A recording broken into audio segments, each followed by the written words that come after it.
All right, some of you have seen part of this. Is it better? Yes, that's the one.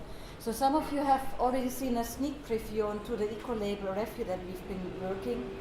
And now I want to update you on the latest status. And also after this, I will have a request for you for some data calculation. So first of all, to give a bit of a background why we looked at ecolabels was coming from the exemplars, coming from the case studies. When we want to use our TOSI tool, we also need indicators to calculate for different ecosystem services. And we thought, yes, we're clever, we don't start from scratch to invent something, but we see what is out there. And as a lot of, as for example, the wine exemplar also deals a lot with the labels, we thought, okay, let's see what's behind different labels. Is there something that is suitable that can describe different needs that we want to express? So we started looking at ecolabels and what's behind. And then we opened a whole Pandora's box. First of all, there's a lot of different appreciations of labels. Things like claims that the fair trade label is unfair. So that means, okay, who says different reports, who collects the table, which ecolabels can one trust, and how can the trustworthiness of labels be tested? So we wanted to arrive at a way of recommending certain ecolabels, and in discussion with the wine exemplar, especially with the retailer side, Systembolaget, we found out they are very interested in a way of recommending ecolabels to the consumers for buying, for enlarging their stock. So this sort of ecolabel rating that we are developing seems to be very much in demand. If you go for ecolabels, there is no lack, there's hundreds. And in order to get a very good overview over which ecolabels are there, we went to something called the Ecolabel Index, where they have been collected. And they have also certain description, categorization, like how is the label obtained, how is it being kept.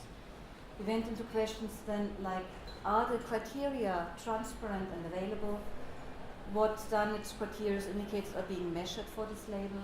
Are there verification processes and audit procedures? Are there conformity actions? And we came up with a certain rating system. So we have some main criteria and some sub-criteria that I want to introduce to you. So we have transparency, democracy, rigor, indicator, power, and redundancy. That as such doesn't tell you much. So among each main criteria, we have several sub-criteria that we measure for each label. Is the dispute resolution process, are the audit reports publicly available? Is the standard available online?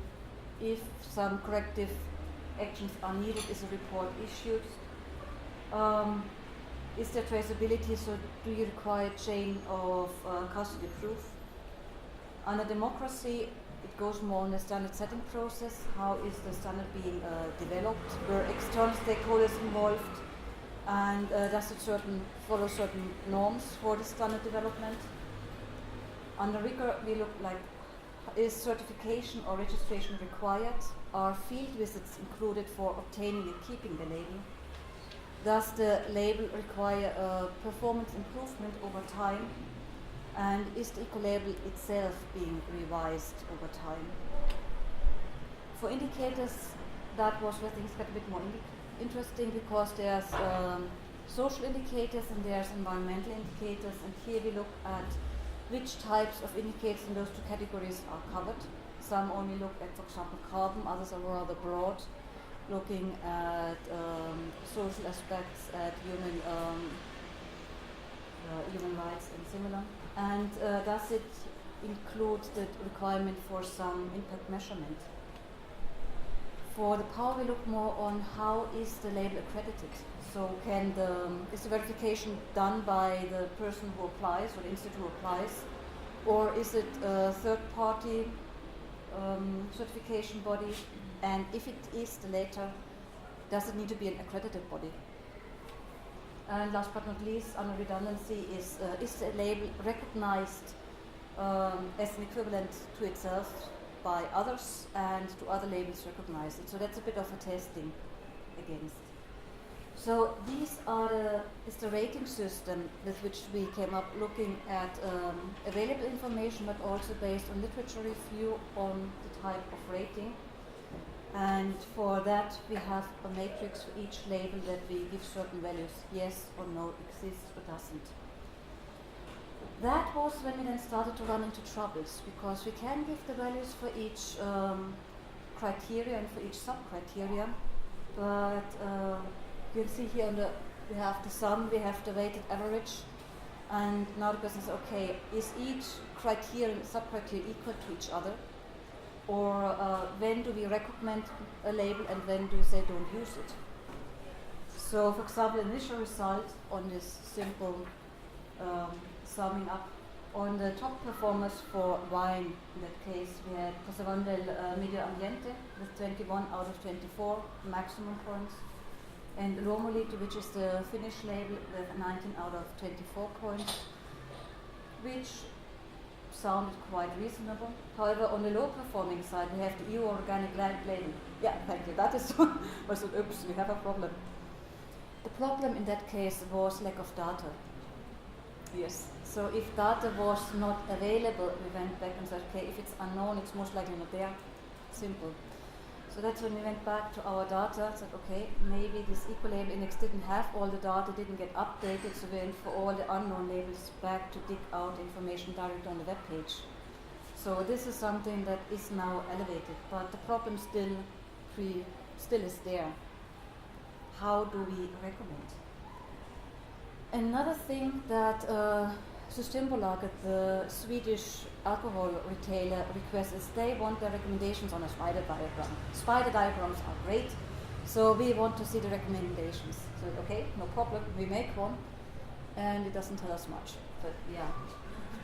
Thank you, nice. Okay, so that's when we thought maybe there is a mathematical method which is clever, which helps us with our problem. And we found one which is called AHP, the Analytical Hierarchy Process Method. Some of you may have heard of it. For those who haven't, I'll give a short explanation. It is a multiple criteria decision method, so it does pairwise comparison, and what it also does, it checks the consistency of the statement. It goes like that. You have, let's say this is we want for one label a recommendation. You have the criteria, as I explained, the rigor and the independency in the indicators, and the sub-criteria. And for each of these values, we want to use stakeholders to give a value in a pairwise comparison. Pairwise meaning, and consistent means if A is bigger than B and B is bigger than C, then we need to make sure that A is also bigger than C. That's the consistency check. So, it's based on preferences. Preferences are, is it, okay, I'm running a bit of time. It's, is it one criteria equally important to the other one? Is it moderately more important or not? We work on the blue side of the graphic. So if you look, for example, at transparency versus redundancy, which is here, this is just made up. So it's saying, if I think that transparency is moderately more important than redundancy, I put 3. If I think the relationship is the other way around, I put the inverse. So what we're looking for is to fill in the blue side of the data for all of our criteria. Then this data will go through some mathematical processes like normalizing results, averaging them for each, and calculating consistency ratio, and then finally arrive at something like global weights. So what we arrive to see, how do the different criteria rate in stakeholder perceptions against each other in their importance, and also for them to grow. So we want to replace this global impact with a global impact rating. For this, I need your help.